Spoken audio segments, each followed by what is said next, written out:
আমি এখানে ইশারাতে নাম করে কই দিছি যে মসজিদের দরজায় দাঁড়িয়ে রসুলকে কি ওটা দাঁড়ায় না বসে দাঁড়ায়। তাহলে মিলাদুন নবীর মাহফিলে রসুলকে দাঁড়িয়ে সালাম দিলে অসুবিধা কোথায়? মসজিদে যদি দাঁড়িয়ে ঢোকার সময় দাঁড়িয়ে সালাম দিতে হয়, মিলাদুন নবীর মাহফিলে রসুলকে দাঁড়ায় সালাম দিলে অসুবিধা কোথায়? আপনার অসুবিধা হয় আপনি দিবেন না নাকি? আপনার ভালো লাগে না আপনি করবেন না, কিন্তু যাদের ভালো লাগে তারা করুক। আমার দিকে তাকান, একটু গভীর মনোযোগ। নবীজি বলেন নামাজে দাঁড়াইলে আমার চোখ ঠান্ডা হয়ে যায়। এই কথাটার কি তাৎপর্য? ওয়াজুইলাত কুররাতু আইনি ফিস সালাহ, আমি রসুল যখন নামাজে দাঁড়াই, নামাজের মধ্যে আমি রসুলের চোখের শীতলতা, আমি রসুলের তৃপ্তি, চোখের তৃপ্তি নামাজের মধ্যে নিহিত হয়ে রয়েছে।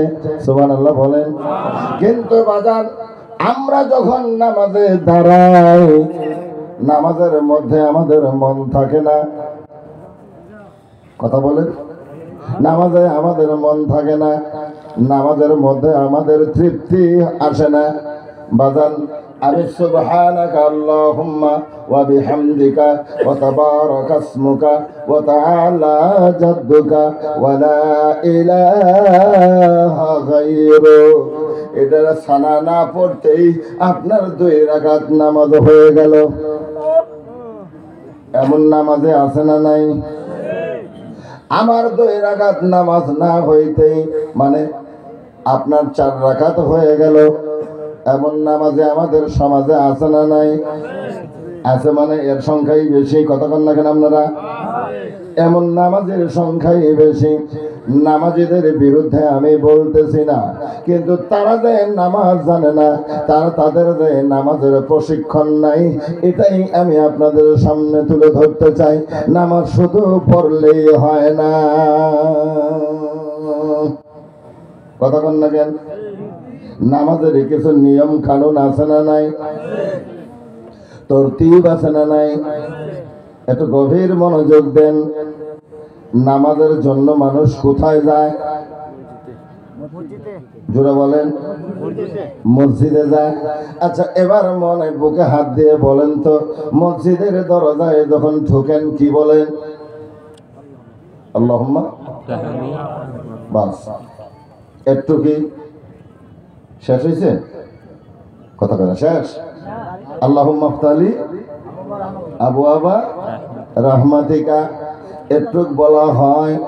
বাজান এর আগের হানি কারা চুরি করলো? এর যে আগে আরো কিছু আছে, এইখানে কারা চুরি করছে? আমার ভাইরা মসজিদে গভীর মনোযোগ দিবেন। মসজিদে ঢোকার আগে মসজিদের দরজায় দাঁড়িয়ে আমার দয়াল নবী ডাক দিয়ে বলে, আমার উম্মতেরা গো, যখন তোমরা মসজিদে প্রবেশ করিবে, মসজিদের দরজায় দাঁড়িয়ে আমি রাসূলুল্লাহকে আগে সালাম দিবে। জোরে বলে যাবি কে সুবহানাল্লাহ।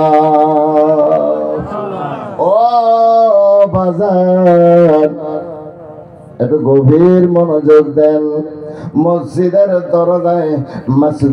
দরজায় দাঁড়িয়ে যান, রাসূলুল্লাহকে সালাম দিতে হয়। এখনো নামাজিরা জানেই না। কথা বল না কে? এটা হাসান মিসা? কথা করে হাসান মিসা? মসজিদের দরজায় দাঁড়িয়ে, আচ্ছা বলেন, মসজিদের দরজায় যদি রাসূলকে সালাম দেন, ওটা দাঁড়ায় দিবেন না বসে থেকে দিবেন? কথা কয় না? আরো জোরে, আরো জোরে। দাঁড়ায় দিতে হয়। কেউ বসে বসে মসজিদে প্রবেশ করে না। আমার আল্লাহর নবী ডাক দিয়ে বলেন, উম্মতেরা গো, মসজিদের দরজায় দাঁড়ায় আমি রাসূলকে আগে সালাম দাও। আমি রাসূলুল্লাহকে সালাম দিবা। কেমনে দিবা? আমার রাসূল সালামের পদ্ধতিটাও জানিয়ে দিলেন। কেমনে কয় বিসমিল্লাহি ওয়াসসালামু আলা রাসূলিল্লাহ সাল্লাল্লাহু আলাইহি ওয়াসাল্লাম। সুনানু ইবনে মাজার মধ্যে তিনটা হাদিস আছে বাজান। হাদিস নাম্বার 820, হাদিস নাম্বার 821, হাদিস নাম্বার 822। তিরমিজিতে জামে তিরমিজির মধ্যে রাসূলকে সালাম দেয়া মানে মসজিদে ঢোকার দুটো হাদিস আছে। একটা হাদিসে রাসূলকে সালাম দেওয়ার কথা বলা হয়েছে, বাজান দোয়াটা ওখানে বলা হয়েছে বিসমিল্লাহি ওয়াসসালাতু ওয়াসসালামু আলা রাসূলিল্লাহ সাল্লাল্লাহু আলাইহি ওয়াসাল্লাম। এইখানে কেন আমাদের নামাজীদের শিক্ষা দেওয়া হলো না? এইখানে কোন চোরে চুরি করেছে? কথা কন লাগে? খারাপ পাইতেছেন আপনারা? কষ্ট হইতেছে? আওয়াজান আসুন সামনে বাড়ি। তাহলে মসজিদের দরজায় যখন দাঁড়াবেন, মসজিদের দরজায় আসবেন, কোন পাও দিতে হয়? ভালো করে বলেন, কোন পাও? বৈজ্ঞানিকরা, আমরা হলাম গবেষণা বিমুখ জাতি, আমরা গবেষণা করতে জানি না। ও বাজান আমরা খালি লম্বা লম্বা লেকচার দিতে জানি। কথা বল না কেন? আমরা খালি পরের নিন্দা করতে জানি, আমরা পরের গীবত করতে জানি, পরনিন্দা করতে জানি, পরের চর্চা করতে জানি। অমুক বেশি জানে না, আমি বেশি জানি, এমন বেশি জানা করি দেখাই। বাজানো অহংকার করতে জানি, তকাব্বুরি করতে জানি, বাহাদুরি করতে জানি। ও বাজান এই জাতি গবেষণা বিমুখ জাতি, কোরআন গবেষণা করতে জানে না। আল্লামা ইকবাল বিশ্ব কবি সম্রাট আল্লামা ইকবাল রাহিমাহুল্লাহ তিনি ডাক দিয়ে বলেন, কোরআন বিমুখ জাতি কোরআন গবেষণা করতে জানল না। তখনই কপাল পুড়ে গেছে জাতির, যখনই জাতি কোরআন থেকে অনেক গবেষণা থেকে দূরে সরে গেছে। গবেষণায় থেকে দূরে সরে গিয়ে যখন মাসলা মাসাইলের দিকে বেশি লেগে পড়ে, উঠে পড়ে লেগে গেছে। নামাজ এনে এনে বান্দা যাব না, হেনে বান্দা লাগবো, এমন করা যাব না, এমন করা লাগবো, তেমন করা লাগবো। যখনই জাতির পিছনে ব্যাখ্যা বিশ্লেষণে লেগে গেছে, তখনই জাতির কপালটা পুড়ে গেছে। মসজিদে ঢোকার দোয়া নামাজ শিক্ষায় লেখা আছে, মুকসাদুল মুমিনের লেখা আছে, অমুক তমুক কিতাবে লেখা আছে। ও বাজার এবার এটাই শিক্ষা দেওয়া হয়েছে মসজিদে প্রবেশ করার দোয়া, আল্লাহুম্মা আফতাহলি আবওয়াবা রাহমাতিকা। এটুকু লেখে আগের হানি পরের হানি সূরায় চুরি করেছে। যেন আমার রাসূলের দরুদ সালাম বন্ধ হয়ে যায়। আমার রাসূলের সালাম বন্ধ করার কারণে চোরাই চুরি করেছে। কথা বলেন, জোরে বলেন। আমার ভাইরা আসুন সামনে বাড়ি, আলোচনার দিকে চলছি। খারাপ লাগে আপনাদের? খুবই সংক্ষিপ্ত আলোচনা। আমার ভাইরা মসজিদের দরজায় এসে আদবের সাথে দাঁড়ালেন, দাঁড়ায় নবীজিকে সালাম দিবেন। বিসমিল্লাহি ওয়াসসালাম পড়েন তো, আমার সাথে কোন বিসমিল্লাহি ওয়াসসালামু আলা রাসূলিল্লাহ। এরপর হানি জানেন সাল্লাল্লাহু আলাইহি ওয়াসাল্লাম বলে ডান কদম উঠাবেন। গভীর মনোযোগ দেন, ডান কদম উঠাবেন।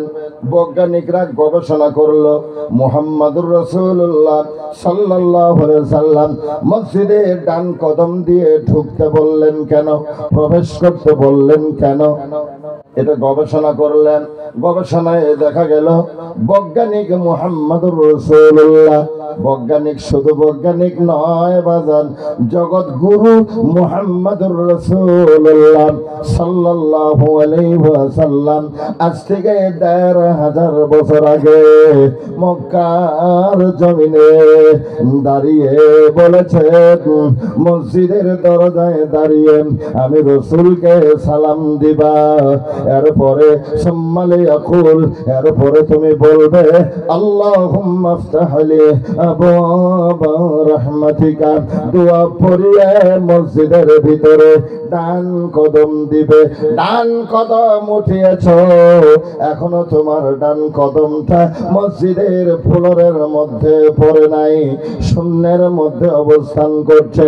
একজন মানুষ যখন ডান কদম উঠাবে, বাম তার শরীরের ভরটা, সম্পূর্ণ ভরটা গিয়ে বাম কদমের উপরে দাঁড়িয়ে যায়। বৈজ্ঞানিকরা গবেষণা করে ধরা পেল যে বাম কদমের উপরে যখন তার শরীরের ভরটা গিয়ে পড়ে, আমার আল্লাহর নবী বলেন, আমার উম্মতেরা, সাহাবায়ে কেরাম শুনে রাখো, এই মসজিদে প্রবেশ করার সময় ডান কদম উঠিয়ে রেখেছ, এখনো কদম ফালাও নেই, বাম কদমের উপরে তোমার শরীরের সবটুকুন ভর গিয়ে দাঁড়িয়ে গেছেন। এই অবস্থায় যদি আমার কোন উম্মতের উপরে মৃত্যুর পরোয়ানাখানা জারি হয়ে যায়, মৃত্যুর পরোয়ানা নিয়ে মালাকুল মউত মসজিদের দরজায় এসে দাঁড়িয়ে যায়, মসজিদের দরজায় ওই লোকটার উপরে সওয়ার হয়ে যায়। আমার আপনার দয়াল নবী ডাক দিয়ে বলেন, লোকটা সামনের দিকে পড়ে যাবে। জোরে বলুন না সুবহানাল্লাহ। কোথায় পড়বে? কোথায় পড়বে? সামনের দিকে পড়লে এটা ভালো জায়গায় পড়লো না খারাপ জায়গায় পড়লো? কোন জায়গায় পড়ছে? কোন জায়গায়? মসজিদের ভিতরে পড়ে গেছে। আমার ভাইরা, মসজিদের ভিতরে ভালো না খারাপ? আল্লাহর নবী বলেন, তাম দুনিয়ার মধ্যে সবচেয়ে উৎকৃষ্ট মান জায়গা হলো কি? মসজিদ। এবং সবচেয়ে নিকৃষ্ট জায়গা হলো বাজার। ও বাজান, আসুন তাহলে লোকটা এবার মসজিদের ভিতরে গিয়ে পড়ে যাবে। এই কারণে আমার আল্লাহর নবী বলেন, জগৎ গুরু মুহাম্মদুর রাসূলুল্লাহ সাল্লাল্লাহু আলাইহি সাল্লাম ১৫০০ বছর আগে বলেন, লোকটা সামনের দিকে পড়ে যাবে। লোকটা আল্লাহর ঘর মসজিদের ভিতরে তার ইন্তেকাল হয়ে যাবে। চার ইন্তেকাল আল্লাহর ঘর মসজিদের মধ্যে হয়ে যায়, লোকটাকে রব্বুল আলামিন মাফ করে জান্নাতে দিবেন। সুবহানাল্লাহ। আখেরাতে পার হবি তুই বলছে রাতের ফুল, আখেরাতে পার হবি তুই বলছে রাতের ফুল। মাথার উপর সূর্য আসবে, মাটি গলে তামা হবে, और সেই দিন তোমায় কে বাঁচাবে, সেই দিন তোমায় কে বাঁচাবে, মুহাম্মদ রাসূল।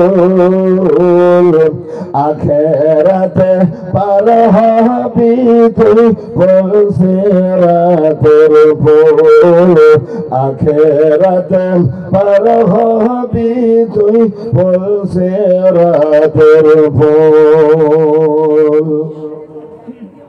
পার হওয়া লাগবো কিনা? ওই পুলে যাওয়া লাগবো কিনা? কথা কয় না, যাওয়া লাগবে কিনা? আবার ভাইরা, এবার মসজিদের দরজায় কথা মনে আছে? মসজিদের দরজায় এবার আপনি ডান কদম ফ্লোরে ফালিয়ে দিলেন, দোয়া পড়েন আল্লাহুম্মা ইফতাহ লি আবওয়াবা রাহমাতিকা। আপনি দোয়া পড়েন, দোয়া পড়িয়ে মসজিদে ঢুকলেন। এবার মসজিদে তেলাওয়াত করেন, নামাজ আদায় করেন, জিকির আজকার করেন, আপনি যা কিছু করবেন, করার পরে মসজিদ থেকে যখন আপনি বেরিয়ে বেরিয়ে যাবেন, আমার দয়াল নবী আবার ডাক দিয়ে বলে ওয়াইদা খারাজা, যখন তোমরা মসজিদ থেকে বেরিয়ে যাবে, যখন তোমরা মসজিদ থেকে বেরিয়ে যাবে, আমি রাসূলকে মসজিদের দরজায় দাঁড়িয়ে আমি রাসূলকে আবারও সালাম দিবে, লা ইলাহা ইল্লাল্লাহ মুহাম্মাদুর রাসূলুল্লাহ। তাহলে মসজিদে ঢোকার সময় রাসূলুল্লাহকে সালাম, মসজিদ থেকে বের হওয়ার সময় কি রাসূলুল্লাহকে সালাম দেওয়ার পরে আপনি দোয়া পড়িয়ে বাম কদম দিয়ে আপনি মসজিদ থেকে বেরিয়ে যান। বাজান, এরপরে আরো বহু কথা আছে, আমি বললাম না, শুধু ঢোকার কথাটা, বের হওয়ার কথা আমি আপনাদের সামনে তুলে ধরলাম। এখানে আসুন, আমি আপনাদের খেদমতে এই কথাটাও বলবো যে মসজিদের দরজায় রাসূলকে সালাম দিলে এটাকে দাঁড়িয়ে দিতে হয় না বসে দিতে হয়? দাঁড়িয়ে রাসূলকে সালাম দিতে হয়। আমার বন্ধুরে, এবার আসুন আর একটু সামনের দিকে এগিয়ে যাব। এবার আমার ভাইরা, এবার আপনি যে নামাজে দাঁড়াবেন, গভীর মনোযোগ, নামাজে আলোচনা খুবই সংক্ষিপ্ত। নামাজে দাঁড়াবেন, আকা মুহাম্মদুর রাসূলুল্লাহ সাল্লাল্লাহু আলাইহি ওয়াসাল্লাম আম্মা খাদিজাতুল কুবরা রাদিয়াল্লাহু তাআলা আনহাকে ডাক দিয়ে বললেন, ও খাদিজা। কি করে ডাক দিছিল আপনারা একটু কোন? ও খাদিজা। খাদিজা আমাদের কি হয়? আম্মা হয়। কোন কি হয়? আম্মা। জোরে বলেন। আম্মা। খাদিজা আমাদের আম্মা জান। আমার আম্মা জানের বিরুদ্ধে কেউ যদি কথা বলে, আপনার মার বিরুদ্ধে কেউ কথা বললে আপনার খারাপ লাগবে কিনা? তাহলে আমার আম্মা জান খাদিজাতুল কুবরা রাদিয়াল্লাহু তাআলা আনহাকে আমার দয়াল নবী ডাক দিয়ে বললেন, খাদিজা গো, তুমি যখন নামাজে দাঁড়াবে, নামাজে দাঁড়ানোর আগে মৃত্যুর মুরাকাবায় দাঁড়িয়ে যায়। জোরে বলুন সুবহানাল্লাহ। কি এর মুরাকাবা? কি এর মুরাকাবা? নামাজে দাঁড়ানোর আগে মৃত্যুর মুরাকাবায় দাঁড়িয়ে যায়।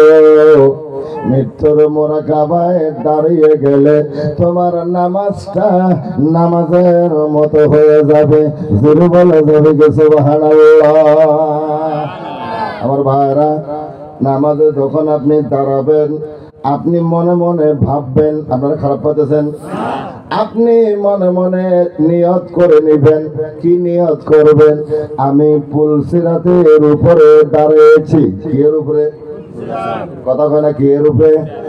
আমি পুলসিরাতের উপরে দাঁড়িয়েছি, দাঁড়িয়ে গেছি।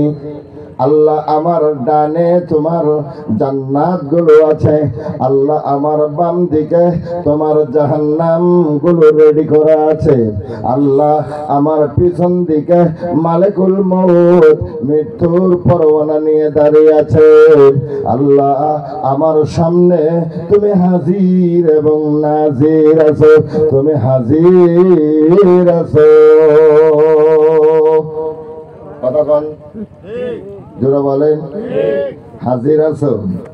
এবার আমি আল্লাহ, এটা আমার জীবনের শেষ নামাজের জন্য আমি দাঁড়িয়ে গেলাম। এটাই যদি আমার জীবনের শেষ নামাজ হয়ে যায়, আল্লাহ গো, তাহলে তুমি আমাকে ইমানের সাথে খাতমা বিল খায়রটা নসিব করে দিও। ইমানের সাথে খাতমা বিল খায়ের নসিব করে দিও। ইমানের সাথে যেন মওত হয়, ইমানের সাথে যেন আমি কবরে না যাই। কথা বোঝা গেছে?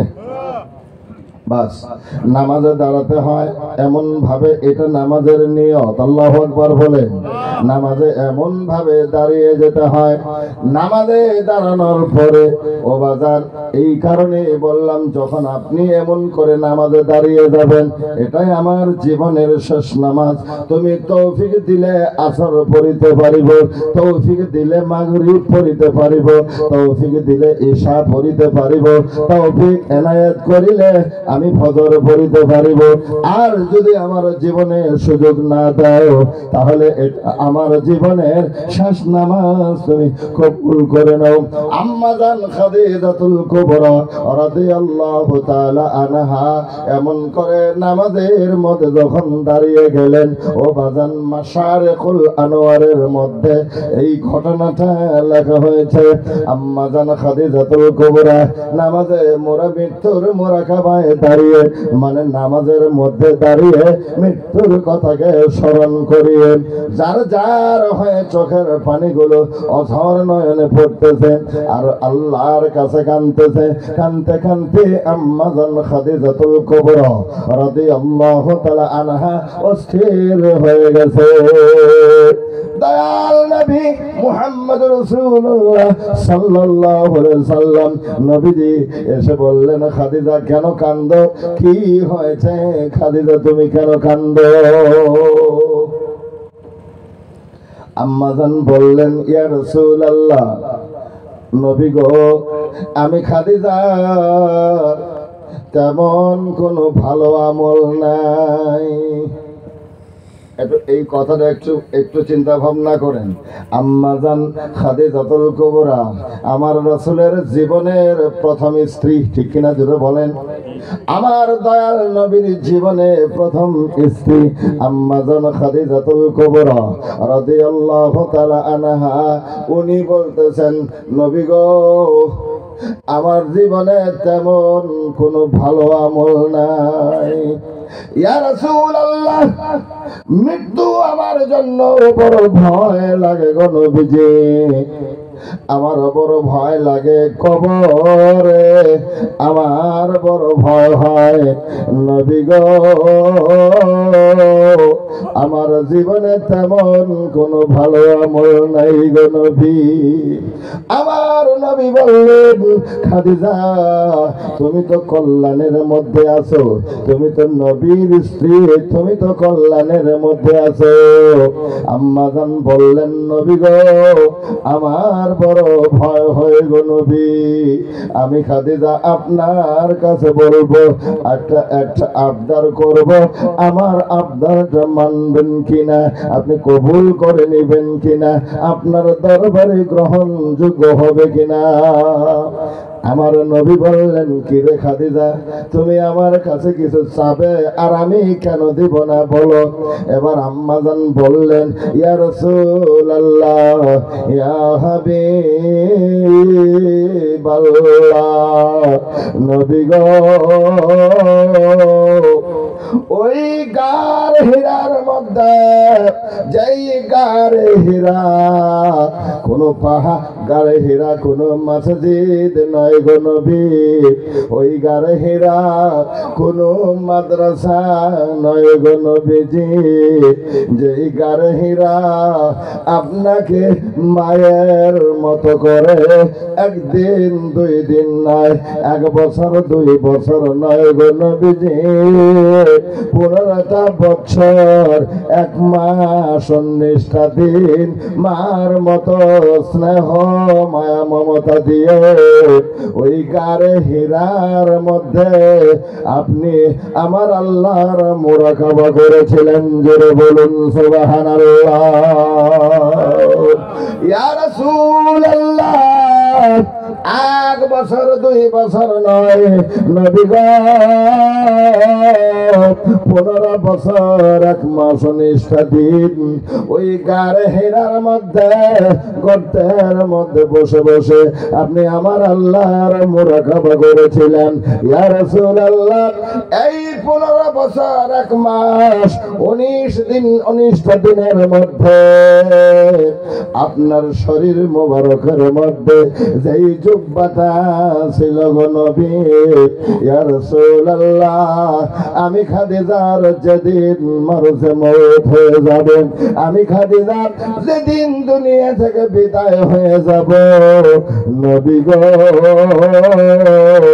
আপনি রাসূল আপনার এই জুব্বা মোবারকটা দিয়ে আমি খাদিজাকে মাসফুন করিয়ে আমাকে কবরে মাদফুন করে দিবেন। জুড়ে বলা যাবে কে সুবহানাল্লাহ। ইয়া রাসূলুল্লাহ, তোমার নাম শুনে কানে বলুন, ইয়া হাবিবাল্লাহ, তোমার নাম শুনে কানে, ইয়া নবী আল্লাহ, তোমার নাম শুনে কানে, নাম শুনে হইলাম পাগল আমরা সকলে, নাম শুনে হইলাম পাগল আমরা সকলে, ইয়া রাসূলুল্লাহ, তোমার নাম শুনি কানে বলুন, ইয়া হাবিবাল্লাহ, তোমার নাম শুনি কানে। কেউ বা বলে সন্ধ্যা রাতি আল্লাহর কোরআনে কয় নূরের জ্যোতি, কেউ বা বলে সন্ধ্যা রাতি আল্লাহর কোরআনে কয় নূরের জ্যোতি, জ্বালাইয়া এশকের বাতি রইলা গোপনে, জ্বালাইয়া এশকের বাতি রইলা গোপনে, ইয়া রাসূলুল্লাহ, তোমার নাম শুনে কানে বলুন, ইয়া হাবিবাল্লাহ, তোমার নাম শুনে কানে বলুন, ইয়া নবী আল্লাহ, তোমার নাম শুনে কানে। ঠিক কিনা? দেখছি কেউ আমরা বাজানো আবু জাহেল কাফের ছিল, কিন্তু আমার রাসূলকে দেখার সুযোগ পাইল। উতবা সাইবারা কাফের হয়েও আমার রাসূলকে দেখার সুযোগ পাইল। আমরা কত হতভাগা, আমরা উম্মত হয়ে আমার রাসূলকে চিনতে পারলাম না।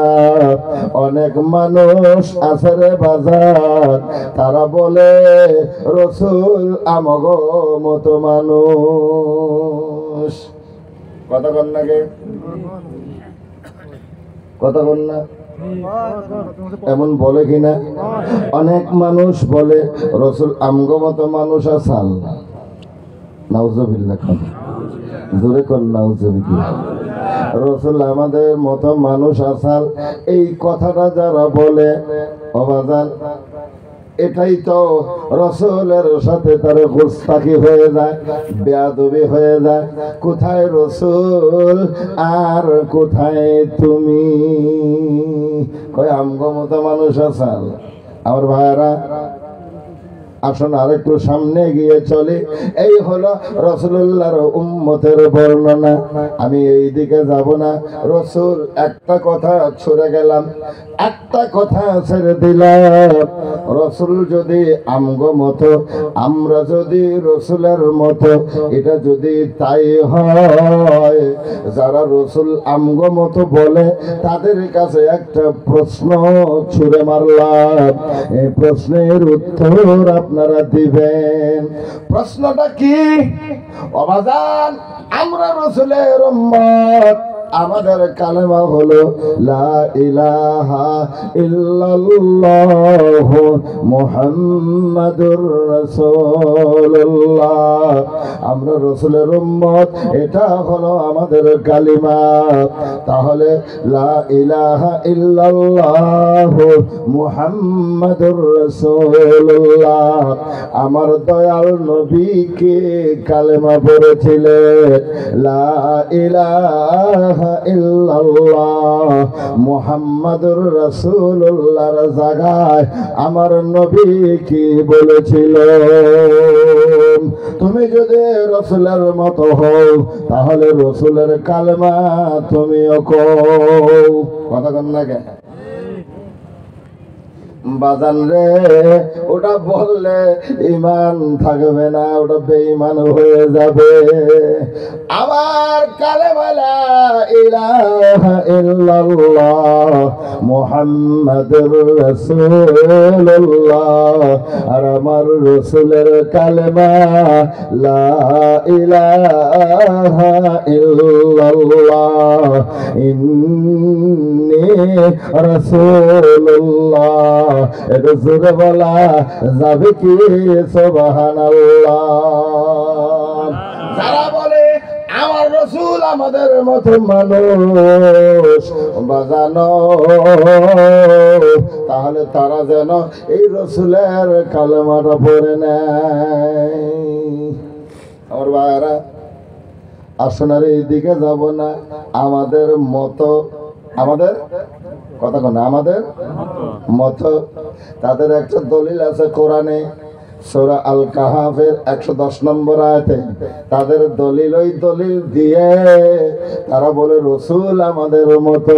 তার মানে আল্লাহ রাসূলকে আল্লাহ বললেন, রাসূল আপনি বলুন তাদেরকে, কাদেরকে? কাফেরদেরকে। কাদেরকে? কাফেরদেরকে। আপনি কাফেরদেরকে বলুন যে আমি তোমাদের মতো মানুষ। আল্লাহু আকবার বলেন। কুল ইন্নামা আনা বাশারুম মিসলুকুম, আমি তোমাদের মতো মানুষ। রাসূল নবী গো আপনি বলুন আমি তোমাদের মতো মানুষ। আমি মতটা বোঝাবো, আমি তোমাদের মতো মানুষ। এই কথাটা আমার দয়াল নবীকে আল্লাহ তাওহীদি জবান দিয়ে বলার জন্য বললেন। এই কথার মধ্যে মাহিত্য রয়ে গেছে বাজান। আসুন এটা কি, এর কি তাৎপর্য, কেন রাসূলকে দিয়ে কথা বললেন? আল্লাহ বলেন নবী আপনি বলুন আমি তোমাদের মতো মানুষ। এর তাৎপর্য হলো এটাই, আমি ফেরেশতাদের মধ্য থেকে আসি নাই।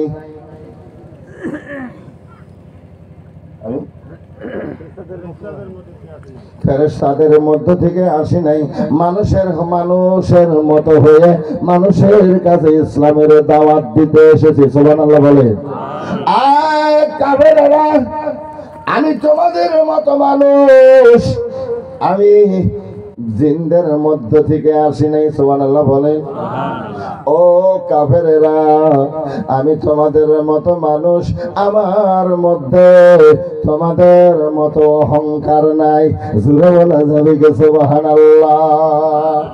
বাজান এখানে মুফাসসিরিনে কেরাম অনেক ব্যাখ্যা দিয়েছে, আমি শুধু তিনটা কথা আপনাদের সামনে তুলে ধরলাম। আল্লাহ কয় আপনি বলুন আমি তোমাদের মতো, আমি তোমাদের মতো।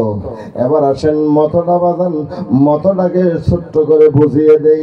বাবা বাজানো চাচা বাবার মতো, কিন্তু বাবা না। কথা কন না কেন?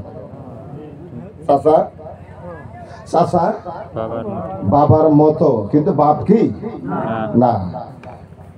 জ্যাঠা বাবার মতো, কিন্তু বাপ কি না। শ্বশুর বাবার মতো, বাবা কি। পীর মুর্শিদ উস্তাদ বাবার মতো, বাবা কি।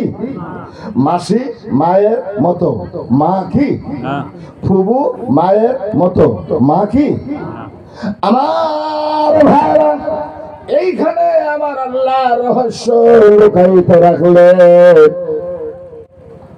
আমি মত বোঝানোর কারণে বললাম, মতটা যে বললেন আমার আল্লাহ নবী আপনি বলুন আমি তোমাদের মতো, এই কথাটার তাৎপর্য একটু সংক্ষিপ্ত করে বলে দিলাম। আমার ভাইয়েরা আসুন আরেকটু সামনে এগিয়ে চলে। রাসূলুল্লাহ কিছু করবেন না। রাসূলুল্লাহ সামনে যেমন দেখতেন পিছনেও তেমনই দেখতেন। সুবহানাল্লাহ কোন? তাহলে আপনি দেখেন কি? তাহলে আপনি দেখুন আমি আমগো রাসূল আমগো মতো মানুষ আসাল। রসুল সামনেও যেমন দেখতেন পিছনেও তেমনই দেখতেন, রাত্রের অন্ধকারেও যেমন দেখতেন সূর্যের আলোতেও তেমন দেখতেন। সুবহানাল্লাহ বলেন। আপনি দেখেন কি আমার ভাইরা, আমার রসুলের শরীর মোবারকের মধ্যে জীবনে একটা মশা মাছি বসে নাই, আপনার শরীরে বসে কিনা? তাহলে আপনি বলেন যে আমি রসুলের মতো, আমগো মতো, রসুল আমগো মতো। আমার ভাইরা আর একটু আসুন সামনের দিকে এগিয়ে যাই, নইলে বুঝবেন না।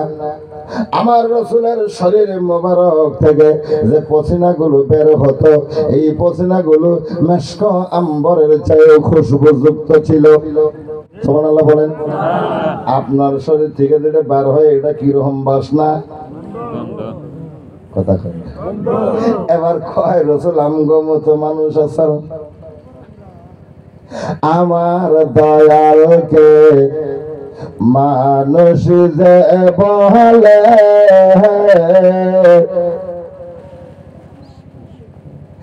আমার নূর নবীকে মানুষ যে বলে, শ্রেষ্ঠ মানব জনম তাহার গেছের বিফলে। ওরে যাবি রে তুই পশুর দলে, যাবি রে তুই পশুর দলে, আসতে হবে ফিরিয়ে, আপন বলতে দেখি না জগতে, আমার নূর নবীজি বিনে গো, আপন বলতে দেখি না জগতে। সবাই জোরে বলে আমিন। আসুন ভাইরা, আমি সংক্ষিপ্ত করে কিছু আলোচনা দিলাম। আমি কথা ছেড়ে এসেছি, ওই জায়গায় আবার চলে যাচ্ছি। এবার আম্মা জান খাদিজাতুল কুবরা মনে আছে আপনাদের? এই কথাটাই আমার শেষ বক্তব্য। আমার বন্ধুদের রাত অনেক হয়ে গেছে, ঠান্ডার মধ্যে প্রচন্ড ঠান্ডা। আমার ভাইরা আম্মা জান খাদিজাতুল কুবরা বললেন, নবী গো আপনার এই জুব্বা মোবারক কোন জুব্বা? রাসূলের জীবনে জুব্বা ছিল কয়টা? কথা কয় না। এটা কয়টা আঙ্গুল? কয়টা ছিল? রাসূলের 63 বছর বয়স পর্যন্ত রাসূলুল্লাহর জুব্বা মোবারক ছিল 3টা। আপনার কয় জোড়া কাপড়? জোড়া ছাড়া হালাবো, কবরে যাও। রসুল মানো, কয় তরকারি দিয়ে ভাত খান? কথা কয় না। 3টে 4টে 2টে 3টে 4টে 5টা, কথা কন না গায়ে। রসুল ভাত খাচ্ছেন কয়টা দিয়ে? একটা তরকারি দিয়ে। আল্লাহু আকবার বলেন। আর কই রসুলের সুন্নাত, আইরে রসুলের সুন্নাত, সহজ সুন্নাতটা পুরা পালন করা যায়। এক তরকারি দিয়ে ভাত খায় সুন্নাত পালন কর, কথা কয় না।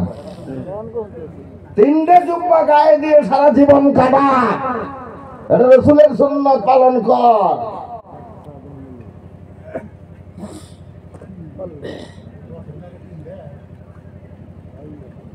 এই জন্য আমি মাঝে মধ্যে বলি, বাবার কাপড় ছেলেরা পরতে পারে না, মায়ের কাপড় মেয়েরা পরতে পারে। আমারে জিজ্ঞেস করে, হুজুর বাবার কাপড় কেন ছেলেরা পরতে পারে না, আর মায়ের কাপড় কেন মেয়েরা পরতে পারে? আমি বলি, ভাই মায়ের কাপড় জোড়ায় জোড়ায়, মেয়েরা মায়ের অতিরিক্ত কাপড় পরতে পারে থাকলে, যিনি বাবা হয়েছে একটা জামা গায়ে দিয়ে বছর পার করে দেন, বাবার অতিরিক্ত কাপড় থাকে না রে বাজান। ওই কারণে বাবার কাপড় সন্তান পরার সুযোগ থাকে না, কারণ সারা বছর মিলিয়ে বাবার একটাই জামা দিয়ে পার করে দেয়। কারণ ছেলেকে ছেলেকে ভালো করে উন্নত মানের লেখাপড়া করাতে হবে, মেয়েকে লেখাপড়া করাতে হবে, বাজার সংসার পরিচালনা করতে হবে। এই কারণে বাবার অধিক জামা থাকে না, বাবা একটা জামা গায়ে দিয়ে বছরে বছর পার করে দেয়, বাবার অতিরিক্ত জামা থাকে না।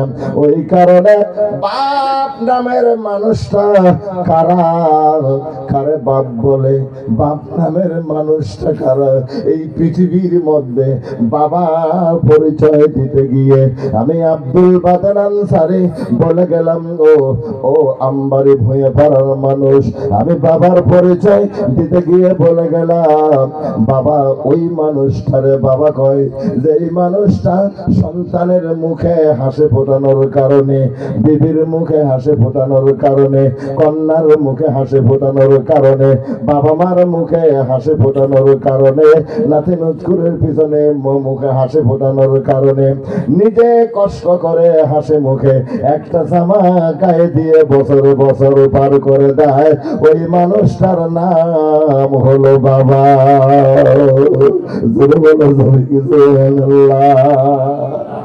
আবার ভাইরা, বাবা মানুষটা হলো, বাবা মানে বোঝাই দিছি একটা ব্যাংক অ্যাকাউন্ট, বাবা মানে একটা ব্যাংক অ্যাকাউন্ট। বাবারে, বাবা মানুষটা তার এই কয় একটা ব্যাংকের অ্যাকাউন্ট। আপনি এটিএম কার্ড নিয়ে গিয়ে বাজান এটিএম ঢুকে পড়লেন, ওখানে গিয়ে আপনি এটিএম দিয়ে খোঁচা মারলেন, টাকা বের হয়ে আসলো। মেয়ে এটিএম নিয়ে গিয়ে খোঁচা মারলো, টাকা বের হয়ে আসলো। ছেলে বলে বাবা আমার টাকা লাগে, মেয়ে বলে বাবা আমার টাকা লাগে, বউ বলে বাবা আমার টাকা লাগে, বাবা বলে আমার টাকা লাগে, মা বলে আমার টাকা লাগে। বাজানো যে মানুষটা এগুলো সবগুলো সমাধান করে, ওই মানুষটার নাম হলো বাবা। জোরে বলে যাবে কি সুবহানাল্লাহ। পকেটে টাকা নাই, সন্তানের ধন নাই, সন্তান এসে দাবি জানিয়েছে, হাসি মুখে সন্তানের এই কথাটা মেনে নিয়েছে। বাবা কোনোদিনও সন্তানকে কাপড় চোপড় দিতে, টাকা পয়সা দিতে, জুতা স্যান্ডেল দিতে, বাইক কিনে দিতে, গাড়ি কিনে দিতে, মোবাইল কিনে দিতে, ঘর কিনে কি কয় আপনার অমুক তমুক কিনে দিতে বাজানো, বাবার মুখে বাবা কোনোদিনও চেহারাটা মলিন করে নাই। এই মানুষটার নাম হলো বাবা। বলা যাবে কি সুবহানাল্লাহ। আমার ভাইরা, বাবা হলো ওই মানুষটার নাম বাবা, যেই মানুষটার সংসারের সকলের দিকে, সকলের মুখে হাসি ফোটানোর কারণে বাজানো নিজের শরীরের রক্তগুলোকে পানি করে দিয়ে বাজান সকলের মুখে হাসি ফোটায়, যেই মানুষটা হাসি মুখে কথা বলে, ওই মানুষটার নাম হলো বাবা। এটা শুনে বলা যাবে কি সুবহানাল্লাহ। আবার ভাইরা, এই মানুষটার নাম হইল বাবা। তুমি যখন বাবা হবে তখন বাবার মর্যাদা বুঝবে।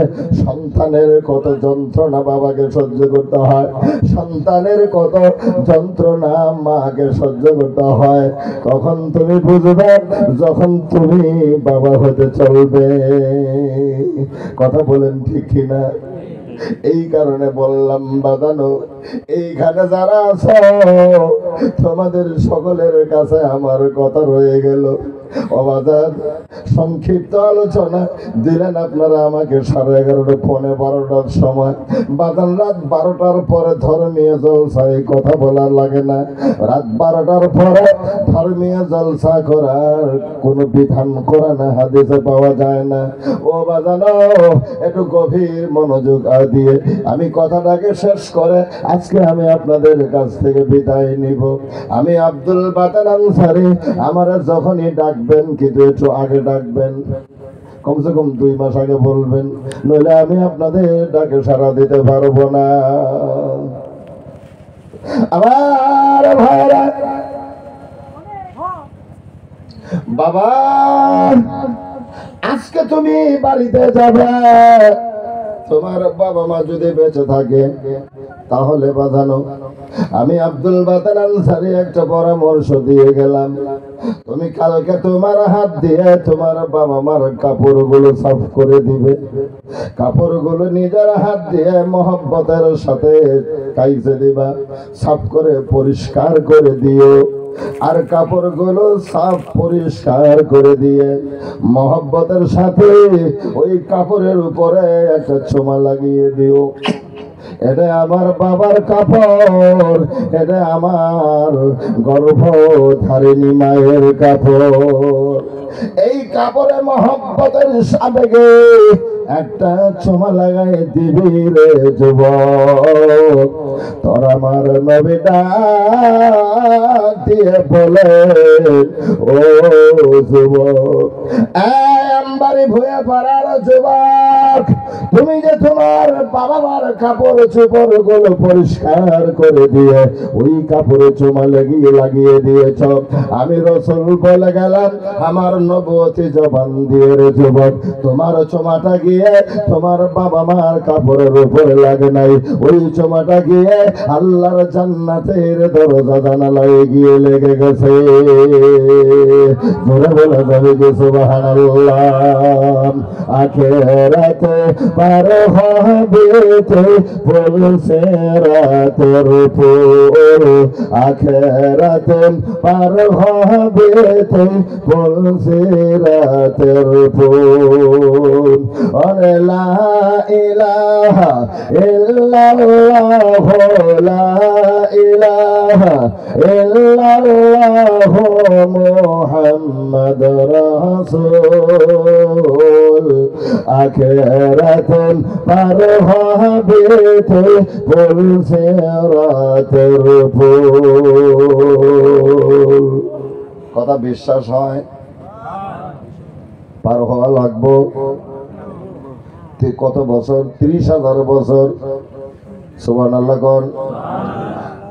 আর ওই পরকালের একটা দিন দুনিয়ার 1000 দিনের সমান লম্বা হবে, তার 30,000 বছর হবে পুল সিরাতের রাস্তা।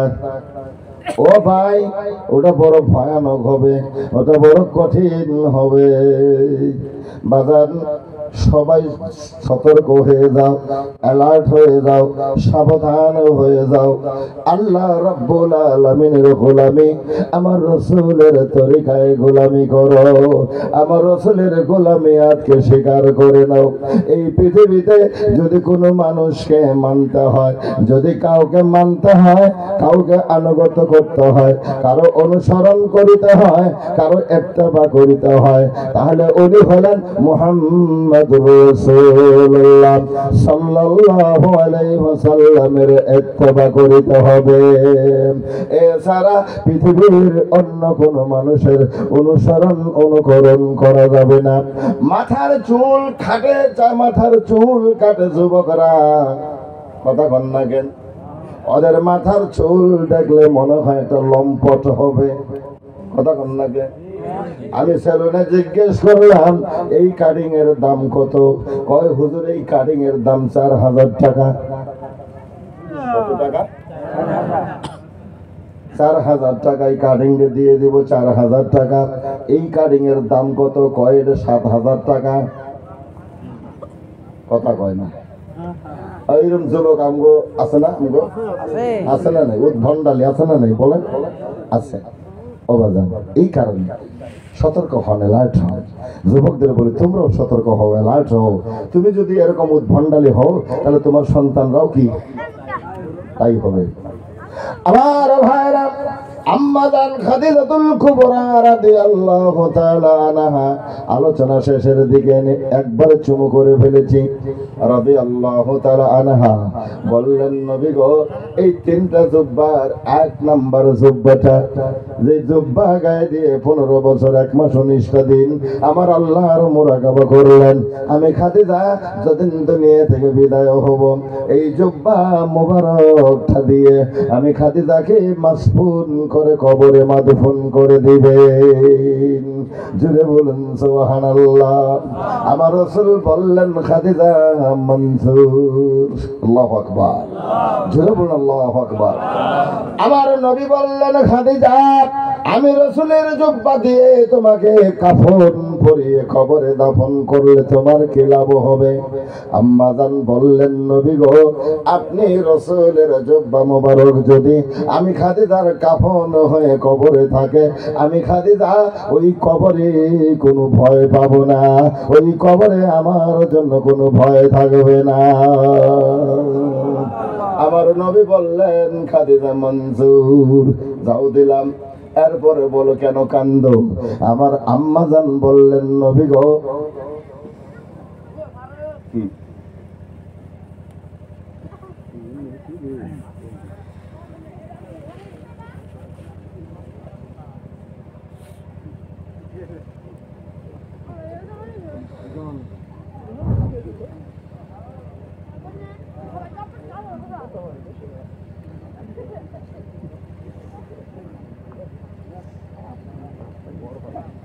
যাই হোক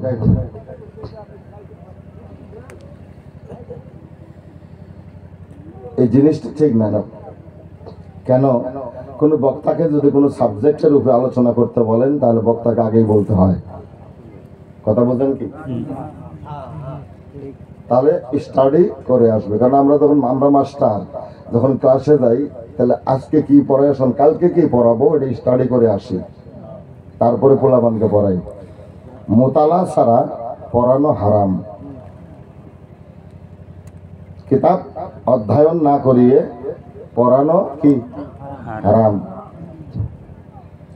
এই কারণে কোন সাবজেক্ট যদি দেন সাবজেক্টের উপর আলোচনা করতে বলেন তাহলে বক্তাদেরকে আগেই জানিয়ে দেওয়া উচিত। কথা বোঝা গেছে? তো আমি এখানে ইশারাতানে এমন করে কই দিছি যে মসজিদের দরজায় দাঁড়িয়ে রসুলকে কি ওটা দাঁড়ায় না বসে দাঁড়ায়। তাহলে মিলাদুন নবীর মাহফিলে রসুলকে দাঁড়িয়ে সালাম দিলে অসুবিধা কোথায়? মসজিদে যদি দাঁড়িয়ে ঢোকার সময় দাঁড়িয়ে সালাম দিতে হয়, মিলাদুন নবীর মাহফিলে রসুলকে দাঁড়ায় সালাম দিলে অসুবিধা কোথায়? আপনার অসুবিধা হয় আপনি দিবেন না নাকি? আপনার ভালো লাগে না আপনি করবেন না, কিন্তু যাদের ভালো লাগে তারা করুক, তাদেরকে বাধা দিয়েন না। কেন? রসুলকে সালাম দিয়েছে। আল্লাহু আকবার বলে জুড়ে বলুন আল্লাহু আকবার। আমার ভাইরা মিলাদুন নবীর মাহফিলের আলোচনা আমি ঘরের মধ্যে বসে বসে করতেছিলাম। ওই হুজুর আছিল ওখানে বসা, এই দুইজন ওখানে বসা ছিল। এই হুজুর আমার পাশে বসা ছিল, আরেক হুজুরও আমার পাশে বসা ছিল। বাঁধানো কিন্তু আলোচনাটা আমি ওইখানে স্থগিত রাখতে বাধ্য হয়ে গেলাম। পূর্ণাঙ্গ ভাবে আমি আলোচনাটা করতে পারলাম না। আমার ভাইরা এটা হলো আদব। কি ওই যে আমি বলছিলাম প্রথমে নবীজি বললেন কয়টা জিনিস?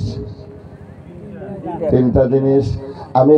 আমি আল্লাহর দুনিয়ায় তোমাদের দুনিয়ায় 3টা জিনিসকে ভালোবাসি। 1 নাম্বার কি? নামাজ। 2 নাম্বার কি? সুগন্ধি। 3 নাম্বার কি? ওয়ান নিসাও। আমি আমার বিবিদেরকে ভালোবাসি। গোটা বিশ্বের সকল মহিলাদেরকে, নারী জাতিকে আমি রাসূল ভালোবাসি। একটু জোরে বলা যাবে কি সুবহানাল্লাহ? রাসূলুল্লাহর কথা বলা শেষ। এরপরে আবু বকর দাঁড়িয়ে বললেন ইয়া রাসূলুল্লাহ আপনি যাহা বলেছেন সব কথা সত্য সঠিক বলেছেন। আমার কাছেও 3টা জিনিস প্রিয়। এখানে কি বোঝাইলো? এখানে এই জিনিসটা বোঝাইছে রাসূল যখন কথা বলতেন সাহাবাই কেরাম তখন কথা বলতেন না, আদবের সাথে মুখ বন্ধ করে কান লাগিয়ে দিয়ে দিলের কান দিয়ে শুনতেন। সুবহানাল্লাহ বলেন। কারণ রসুল কথা বলতেছে, ওখানে কথা বলা যাবে না। যখন আলিম উলামা কথা বলে ওখানে কথা বলা যাবে না, এটা আল্লাহ রাসূলের সুন্নতের খেলাফ। তুমি যতই জানো না কেন ওখানে তোমাকে নীরবতা অবলম্বন করে বসে থাকতে হবে, ওখানে তুমি কোনো মন্তব্য করিতে পারিবে না। এটা হলো কি আদব? এটা কি বলেন? আদব। সাহাবায়ে কেরাম রাসূল যখন কথা বলতেন কোনো কথা বলতেন না। যখন রাসূলের কথা বলা শেষ, দাঁড়িয়ে বলছে আবু বকর, হুজুর আপনি সঠিক কথা বলেছেন, আল্লাহু আকবার। আমার কাছেও তিনটা জিনিস বেশি প্রিয়। আবু বকর বললেন, ইয়া রাসূলুল্লাহ, আপনি রাসূল নামাজকে ভালোবাসেন? কি? আমি আবু বকর নামাজকে ভালোবাসতে পারলাম না। নামাজকে ভালোবাসি কিন্তু নামাজ রে এক নাম্বার দিতে পারলাম না। সুবহানাল্লাহ বলেন। আপনি যেমন তিনটার মধ্যে এক নাম্বার হলো নামাজ, আমি আবু বকরের এক নাম্বার যেটা এটা আমি আপনার কাছেই বলবো। কিন্তু আমি আবু বকর এক নাম্বার নামাজকে দিতে পারলাম না, রোজা দিতে পারলাম না, হজকে দিতে পারলাম না, যাকাতকে দিতে পারলাম না। দুনিয়ার সকল ভালো কাজ, যত ভালো কাজ আছে সকল ভালো কাজকে আমি আবু বকর এক নাম্বার দিতে পারলাম না। আল্লাহর নবী বললেন, আবু বকর নামাজ এক নম্বর নয়, তাহলে রোজাও এক নম্বর নয়, হজ যাকাতও এক নম্বর না, তার দুনিয়ার ভালো কাজও এক নম্বর না, তাহলে তুমি আবু বকরের কাছে এক নম্বরের ইবাদতটা কি? আবু বকর বললেন, ইয়া রাসূলুল্লাহ, ইয়া হাবিবাল্লাহ, নবী গো, আমি আবু বকর আল্লাহর আকাশের নিচে জমিনের উপরে, আমি আবু বকরের কাছে এই পৃথিবীর জমিনের মধ্যে আমি আবু বকরের কাছে এক নম্বরের ইবাদত হলো আন্নাজুর ওয়াজহি রাসূলুল্লাহ। নবী গো, আমি আবু বকরের এক নম্বরের ইবাদত হলো আপনি রাসূলের চেহারা মুবারকের দিকে তাকায়ে থাকা। জোরে বলা যাবে কি সুবহানাল্লাহ? আমার ভাইরা, এই দিকেও যাব না, শুধু আদবের খাতিরে কথাটা বললাম। কথাটা আমি তুলেছিলাম, সমাপ্ত এখানে করতে পারবো না, কারণ রাত অনেক হয়ে গেছে। মিলাদুন নবীর আলোচনা আমি ঘরের মধ্যে বসে আলোচনা শুরু করেছিলাম। মিলাদুন নবীর আলোচনা মানে নবীর আগমনের আলোচনা। নবীর আগমনে আমরা খুশি না বেজার? নবীর আগমনে আমরা যদি খুশি, তাহলে মিলাদের আলোচনায় আল্লাহ খুশি হন। জোরে বলুন সুবহানাল্লাহ। মিলাদুন নবীর মাহফিল বাজানো আবু বকর সিদ্দিক রাদিয়াল্লাহু তাআলা আনহু থেকে আন-নি'মাতুল কুবরা কিতাবটার নাম হলো আন-নি'মাতুল কুবরা। এই কিতাবটা যিনি লিখেছেন উনি বুখারীর শারে বুখারীর শরহ করেছেন। আমার ভাইরা, এই আন-নি'মাতুল কুবরার মধ্যে ঘোষণা করেন আল্লাহর রাসূলের আগমনে খুশি হয়ে। রাসূলের আগমনের দিন কোনটা?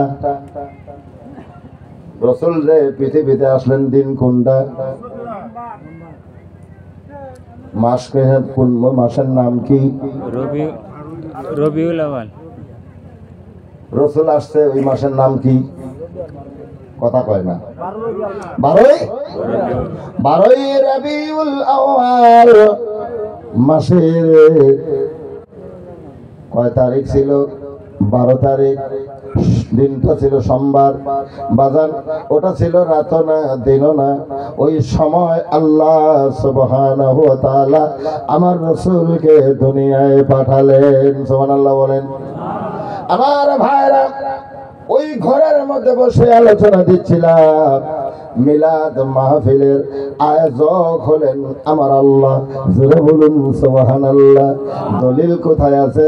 দলিল সূরা আল ইমরানের 81 নম্বর 82 নম্বর আয়াতে আছে। আমার আল্লাহ সর্বপ্রথম মিলাদুন নবীর মাহফিলের ডাক দিলেন আরশে মুআল্লায়। জোরে বলা যাবে কি সুবহানাল্লাহ। ওই মিলাদুন নবীর মাহফিলে যারা অংশগ্রহণ করেছিলেন 1,24,000 পয়গম্বর ওই মিলাদুন নবীর মাহফিলে অংশগ্রহণ করলেন।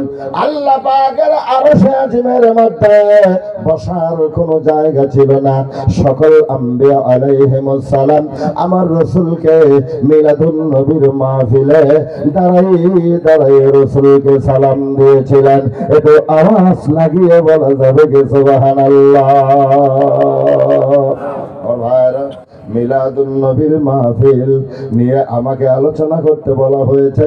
যেটা যদি আমাকে বলতো যেদিন তারিখটা নিছে ওই দিন যদি আজ থেকে 27 দিন 28 দিন আগে যদি আমাকে বলতো মিলাদুন নবী নিয়ে মিলাদ কিয়াম নিয়ে আলোচনা করতে হবে, ও বাজান আমি আপনাদের আলোচনা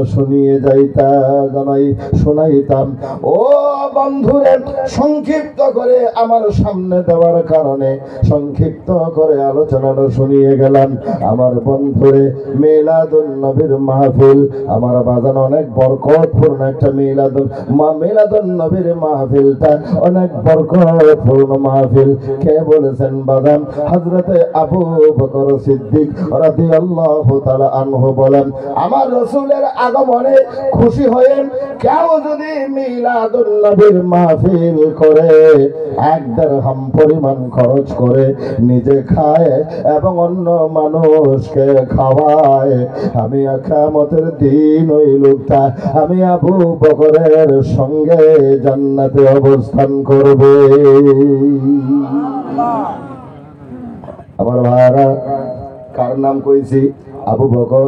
সাহাবী ছোট না বড়? জোরে বলেন। বড় মানে খোলাফায়ে রাশিদিনের মধ্যে উনি একজন। আল্লাহু আকবার। হযরত ওমর আল ফারুক রাদিয়াল্লাহু তাআলা আনহু বলেন, কেউ যদি আমার রাসূলের আগমনে খুশি হয়ে মিলাদুন নবীর মাহফিলের আয়োজন করে এবং খরচ করে নিজে খায়, গরিব ফকির মিসকিন এতিম অনাথ অসহায়দের খাবারের ব্যবস্থা করে দিল, আমি ওমর ঘোষণা দিলাম ওই লোকটা যেন ইসলামকে পুনরায় জিন্দা করিল।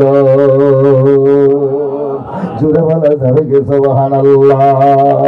এত মহব্বতে আল্লাহুম্মা সাল্লি আলা সাইয়্যিদিনা মাওলানা মুহাম্মদ ওয়া আলা আলি সাইয়্যিদিনা মাওলানা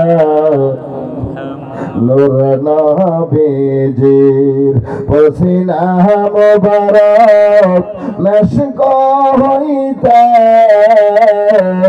চমৎকার সাহাবীরা আতর ভেবে করতেন তাহা ব্যবহার। আল্লাহুম্মা সাল্লি আলা সাইয়্যিদিনা মাওলানা মুহাম্মদ ওয়া আলা আলি সাইয়্যিদিনা মাওলানা। এমন ভালো বাসরে মন আমার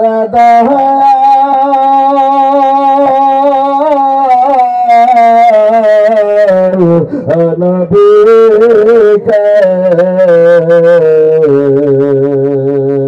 যেমন ভালো ভালোবেসেছিল হযরত আবু বকর সিদ্দিক আল্লাহুম্মা সাল্লি আলা সাইয়্যিদিনা মাওলানা মুহাম্মদ ওয়া আলা আলি সাইয়্যিদিনা মাওলানা। আমার ভাইরা সংক্ষিপ্ত করে আলোচনা দিয়ে গেলাম। ও বাজান, মিলাদুন নবীর মাহফিল আমি নিজে করি। আমার ভাইরা, ও বন্ধুরে, কে আমাকে ভালো পায়, কে আমাকে খারাপ পায়, এটা আমার দেখার বিষয় নয়। আমার ভাইরা, এই কারণেই বললাম, কে করে করুক, কে না করে না করুক, আমি নিজে করি। আল্লাহু আকবার, জোরে বলুন আল্লাহু আকবার। আমার বন্ধুরে, আমি কাউকে করতেও বলবো না, আমি কাউকে নিষেধ করব না, আমি নিজে করি। আল্লাহ যতদিন বাঁচায় রেখেছেন ততদিন করেই যাব। মিলাদুন নবীর মাহফিলে আল্লাহ রসুলের মিলাদুন নবীর আলোচনা নিয়ে, আল্লাহ রসুলের আলোচনার নাম হলো মিলাদ। জোরে বলা যাবে কি সুবহানাল্লাহ? জোরে বলুন সুবহানাল্লাহ। আমার রসুলের আলোচনা, আমার রসুলের আগমনের আলোচনাটা এটা বরকতপূর্ণ হয় কিনা জোরে বলেন? এটা বরকতের জিনিস, এটা বরকতপূর্ণ জিনিস। বাজানো রাসূলুল্লাহর মিলাদুন নবীর মাহফিলে মিলাদুন নবী করে, রসুলের আলোচনা করে। বাদান, আমাদের সমাজের মধ্যে একটা জিনিসকে এমন ভাবে করে নেওয়া হয়েছে যে কিছু গদ বান্দা কিছু বানিয়ে নিয়েছে। এটার নাম মিলাদুন নবীর মাহফিল নয়। মিলাদুন নবীর মাহফিল হইল রাসূলুল্লাহর শানে, রাসূলুল্লাহর শান আলোচনা করা, রাসূলুল্লাহর মান আলোচনা করা, রাসূল পাক সাল্লাল্লাহু আলাইহি সাল্লামের আগমনের আলোচনা করা। এটা বরকতপূর্ণ, এটাকেই বলা হয় মিলাদুন নবীর মাহফিল। ওই মিলাদুন নবীর মাহফিলে আমার আল্লাহর আলোচনাও হতে হবে, আমার আল্লাহর জিকিরও হতে হবে, আমার আল্লাহর নবী ইসমাত হতে হবে, আমার আল্লাহর ইসমে জাতের জিকিরও হতে হবে। ওটাকেই মিলাদুন নবীর মাহফিল বলা হয়। একটু আওয়াজ লাগিয়ে বলা যাবে কি সুবহানাল্লাহ?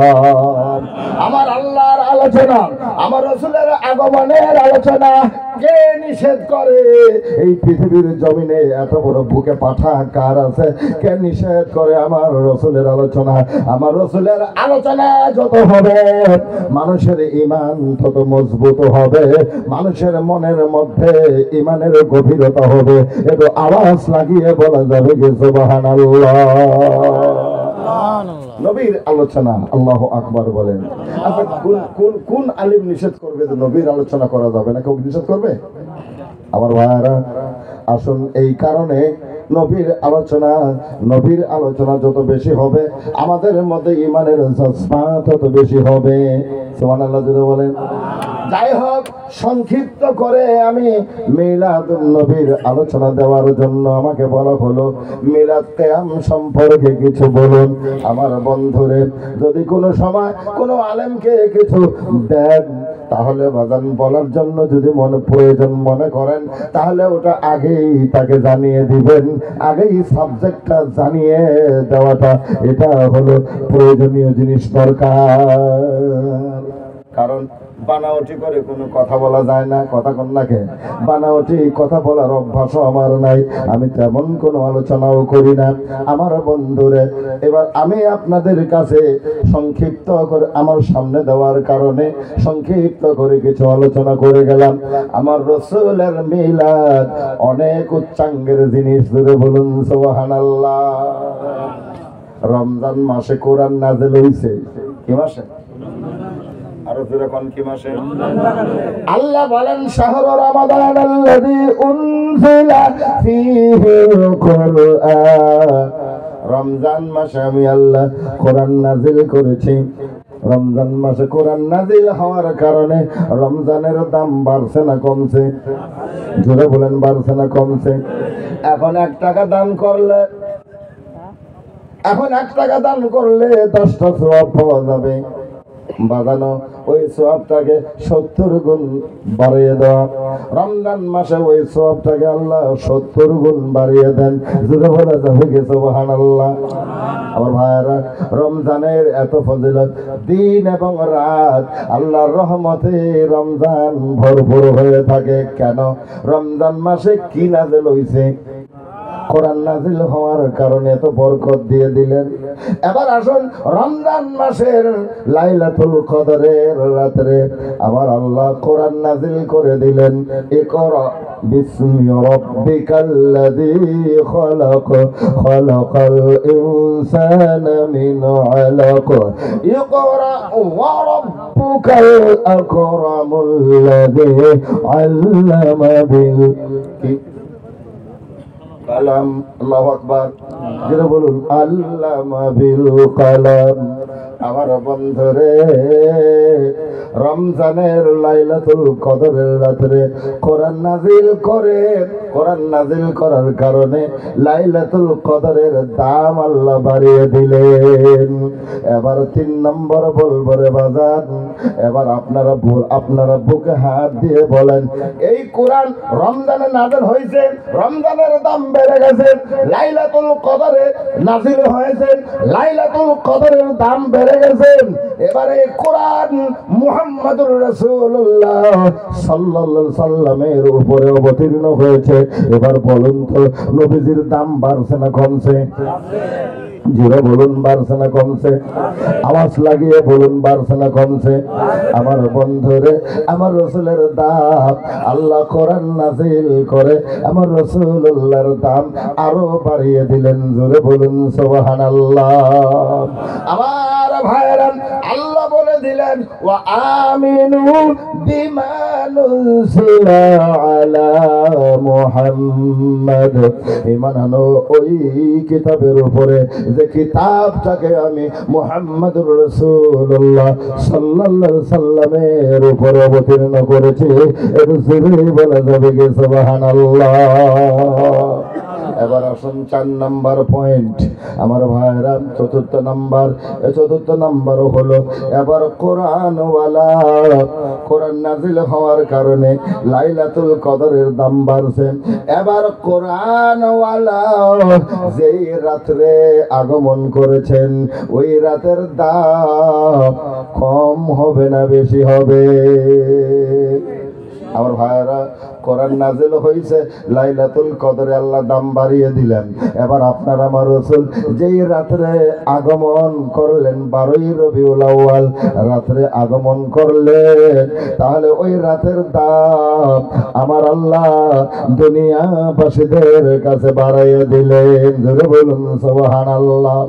ও বাজান, শুধু ওই রাতের দাম দুনিয়াবাসীদের সামনে নয়, বাজানো দুনিয়াবাসীদেরকে জানিয়ে দিলেন লাইলাতুল কদরের চাইতে ওই রাতের দাম আমার আল্লাহর কাছে বেশি। জোরে বলুন সুবহানাল্লাহ। ওটা কোন রাত্রে? যেই রাতে আমার রাসূল আগমন করেছেন। আল্লাহু আকবার। ও বাজান, এই কারণে বললাম কথাগুলো, মিলাদুন নবীর মাহফিলের আলোচনা আমার রাসূল করেছেন, আলোচনা আবু বকর ও আয়েশা সিদ্দিকা রাদিয়াল্লাহু তাআলা আনহার সামনে আমার রাসূল মিলাদের কথা আলোচনা করেছেন। যেটা বলা যাবে কি সুবহানাল্লাহ। আমার ভাইরা, আসুন সংক্ষিপ্ত করলাম কথাগুলো, সবগুলো সংক্ষিপ্ত করে দিলাম। আমি আপনাদের সামনে বলতেছিলাম যে কথাগুলো, ওই কথাগুলো আধা ইনকমপ্লিট রয়ে গেল। আমার ভাইরা, কোনোদিন যদি আবারও সুযোগ হয়, সুবিধা হয়, তাহলে আবারও আমি আপনাদের সামনে আসব। আবার আসে আপনাদের নিয়ে কিছু আলোচনা দিয়ে যাব। যে আলোচনাগুলো বাদান আবারও কিছু নতুনত্ব নিয়ে আসব। কথা তো নতুনত্ব নয় বাদান, আমরা শুনি না, আমরা জানি না, কারণে আমাদের কাছে নতুন লাগে। কথা ঠিক কিনা? আমরা জানি না, এই কারণে আমাদের কাছে নতুন লাগে। কি লাগে? নতুন লাগে। আসুন সামনে, আলোচনা শেষ। কটা বাজে? 1টা বেজে গেল। আল্লাহু আকবার, একটা পার হয়ে গেছে। আমি 12:30টায় শেষ দেওয়ার চাইছিলাম, ইচ্ছা ছিল। তো